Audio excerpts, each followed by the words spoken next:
வல்லமை இருக்கணுமா இல்லையா? வல்லமையில் விசேஷமானவன் மூத்தா போயில சொல்றாரு. இப்படி ஒரு மானங்கட்ட கல்ச்சரா இது? இந்த மாதிரியான மக்களை பத்தி தெரிஞ்சு ஆக போறது என்ன நான் கேட்கிறேன். அப்படி நடந்திருக்கட்டும், இஸ்ரவேல் அப்படி நடந்தே இருக்கட்டும், அவன் மகன் ரூபன் நடக்கட்டும். இத போய் வேதம்ங்கிற பேர்ல மக்கள்கிட்ட கொடுக்கறதுனால என்ன நன்மை? இந்த மாதிரியான சிந்தனை வரும். மக்களை ஏமாத்தி ஒரு மேலை நாட்டை பூரா குட்டிச்சவர் ஆக்கியிருக்கு இந்த வேதம். இந்த வேதம் மகளோட சேர்ந்தவன், அப்பனோட சேர்ந்தவன், அக்கா தம்பியோட சேர்ந்தவன், ஜோடி மாத்திக்கணும். இது மானங்கத்து போய் பாலே டான்ஸ் ஆடிக்கிட்டு இருக்கான் பாருங்க. அதெல்லாம் உண்டாக்குனது. பொண்டாட்டியோட போய் சேர்ந்திருக்கான்னு கேள்விப்பட்டு சும்மா கேள்விப்பட்டான்னு இப்படி இருந்தா என்ன செய்வான்? அவன் இப்படி இருப்பான். இந்த உணர்வு தானே உனக்கு வர்ற நாளைக்கு. இதை திருப்பி திருப்பி 50 தடவை படிச்சா இந்த மாதிரி உணர்வு வருமா வராதா? இது வேதமா? கொஞ்சம் கூட இது வேதம் சொல்லல. நம்மளுக்கு விளங்காம தௌராத்து இஞ்சில் கொஞ்சம் மாத்தி காமாங்க. இது தௌராத்துக்கு இஞ்சில் சம்பந்தமே கிடையாதுங்க. இது குப்பை. அதெல்லாம் ஒழிச்சு விட்டாங்க. தௌராத்தும் இல்ல, இஞ்சில் எப்போ போயிடுச்சு. இது குப்பை.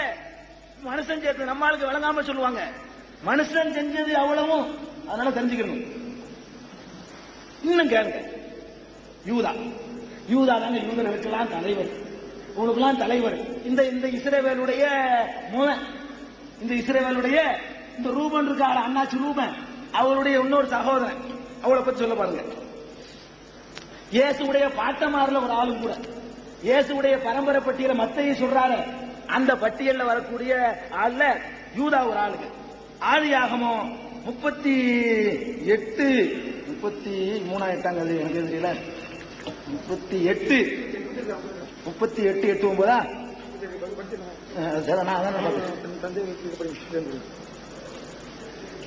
இல்ல 38 3 இருந்தப்ப 14 படிக்கிறா தானே. மாமனார் தம்முடைய ஆடைகளை அதான்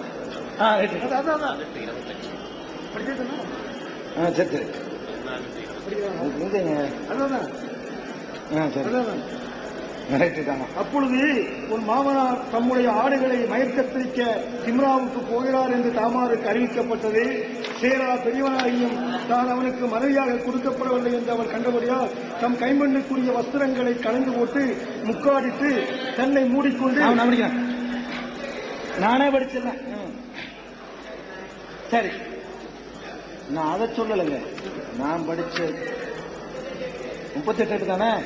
38ல 8 நீங்க கூட குழப்பறீங்க.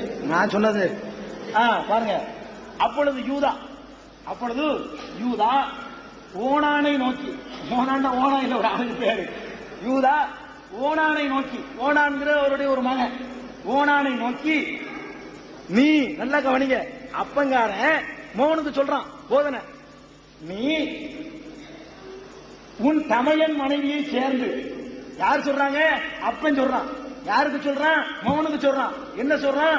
இன்னொரு மோனுடைய பொண்டாட்டியோட சேர சொல்றான். பாருங்க.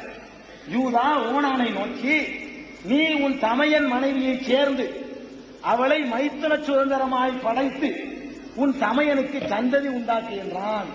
நீ போய் சேர்ந்து உன் தமையனுக்கு பிள்ளைய உண்டாக்குறா. உன் அண்ணன் பொண்டாட்டிட்ட போய் சேர்ந்து நீ போய் பிள்ளைய உண்டாக்கு, அப்படி அண்ணனுக்கு பிள்ளைய உண்டாக்கு. அதுக்கப்புறம் இவன் ரொம்ப விளக்கமான ஆளுகள் இருக்கு. அந்த சந்ததி தன் சந்ததியாகிறாது என்று ஓனான் அறிந்தபடியினால யூதர்கள்ட்ட தாய் வழியில தான் சந்ததி சேரும், தகப்ப வழியில சேராது. அதுக்காக நம்ம என்ன செஞ்சா, நம்ம இந்த பொம்பளையிட்ட போய் சேர்ந்தோம்னா சந்ததி பூரா அவனுக்குள்ள போய் சேர்ந்துரும். நமக்கு சேராது. நம்ம பொண்டாட்டி பத்தாதான் நம்ம புள்ள அவனுக்கு போய் சேர்ந்துருமே. காரியத்தை மாத்திரம் முடிச்சுட்டு சந்ததியை கொடுக்காம வந்துட்டானா. அந்த சந்ததி தன் சந்ததியாயிராது என்று ஓனான் அறிந்தபடியினாலே அவன் தன் தமையனுடைய மனைவியை சேரும் போது தன் தமையனுக்கு சந்ததி உண்டாகாதபடிக்கு தன் வித்தை தரையிலே விழவிட்டு கெடுத்தான். இது அப்பங்காரன். அப்ப சாதாரண அப்ப இல்லைங்க.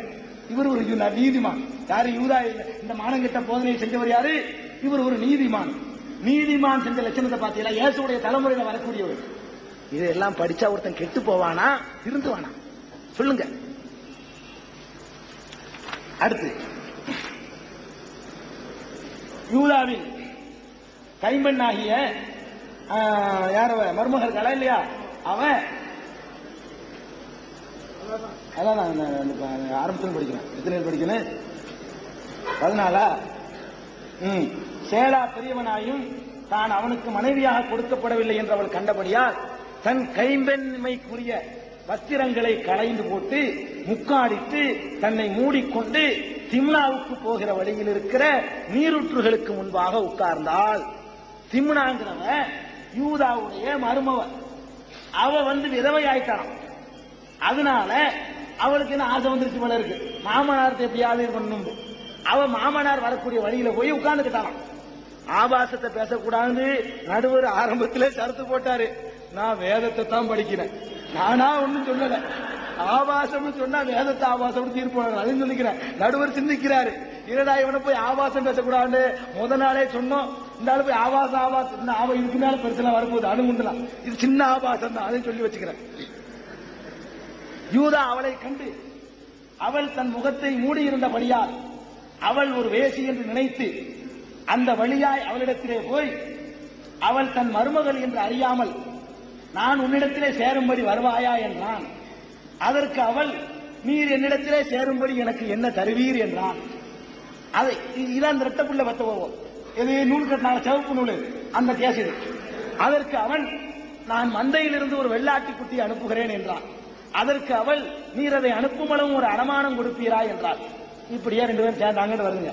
நான் கேட்கிறேன், இப்படி ஒரு மனுஷன் மிருக ஜாதி இருப்பானான்னு நான் கேட்கிறேன். இருக்கட்டும், ஒரு பொம்பளையை பார்த்து ஆசைப்பட்டா கூட ஒரு முகத்தை பார்த்து ஒரு அழகை பார்த்து ஒரு கவர்ச்சியை பார்த்து ஆசைப்படணும். இவன் சேலையை பார்த்தவனே எனக்கு ஆசை வந்துச்சு, மூடிட்டு இருந்தாலும் யாருன்னு தெரியலையா. அளவு கல்லுக்கு சேலையை கட்டா கூட இவன் போய் குடிச்சிருப்பாங்க இருக்கு. ஆனா ஆசைப்படுறதுக்கு அவன் முகத்தை பார்த்திருக்கணும், அவ இவங்களையாவது பார்த்திருக்கணும். மூக்காடிட்டு இருந்தாலாம், அவ வேசின்னு தெரிஞ்சுக்கிட்டாராம். அப்ப யாராச்சும் ஒரு பொம்பளை இவனுக்கு தேவைப்படுறதே தவிர, அதாவது சேலையை கட்டி விட்டு தூணுக்கு கட்டினா கூட போய் கட்டி பிடிக்கிற கேசுவன் இவ்வளவு கீழ்த்தரமான மிருக ஜாதியாக ஒருத்தனை கொண்டு வந்துகிட்டு நல்ல மனுஷன் இப்படி அறிமுகப்படுத்துது பைபிள். தாவூத் அலைஹிஸ்ஸலாம் தாவீதுடைய குமாரன் பெருமை அடிச்சுக்கிறாங்க. வேற ஈசா அலைஹிஸ்ஸலாத்தை பத்தி சொல்லும் போது மத்தேயு முதல் வசனத்தை எடுத்தீங்கன்னா என்ன சொல்லப்படும், ஆபிரகாமுடைய குமாரனும் தாவீதின் குமாரனும் ஆகிய இயேசுவுடைய வம்ச வரலாறு.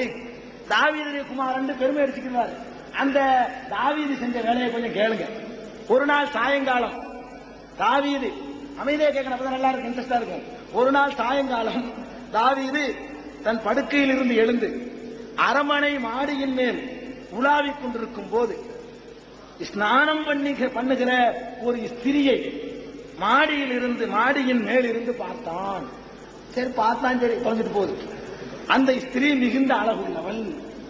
தாவீது ஆளை அனுப்பி அந்த ஸ்திரீ யார் என்று விசாரிச்சான். உடனே விசாரிச்சான் யாரு. அவள் எலிமியாவின் குமாரத்தையும் ஏத்தியனான உரியாவின் மனைவியும் ஆகிய பத்சேபாளே என்றார்கள். பத்சேபாள்ங்கிற அவருடைய பெயர். அப்பொழுது தாவீது ஆள் அனுப்பி அவளை அழைத்து வர சொன்னான். அவள் அவனிடம் வந்தபோது அவளோடு சயனித்தான். அவள் உடனே சரிட்டான். எப்படி கலாச்சாரம் வர்றது, யூத கலாச்சாரம் சுபாரல்ல, கூப்பிட்டோட வர்றது, வந்தவுடன் சேர்ந்துக்கிறது, ரொம்ப அழகான கலாச்சாரம். அதான் நீங்க மேலே நாட்டில் இருக்கு.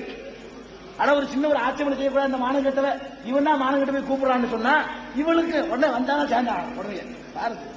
அவள் அவனிடம் வந்தபோது அவளோட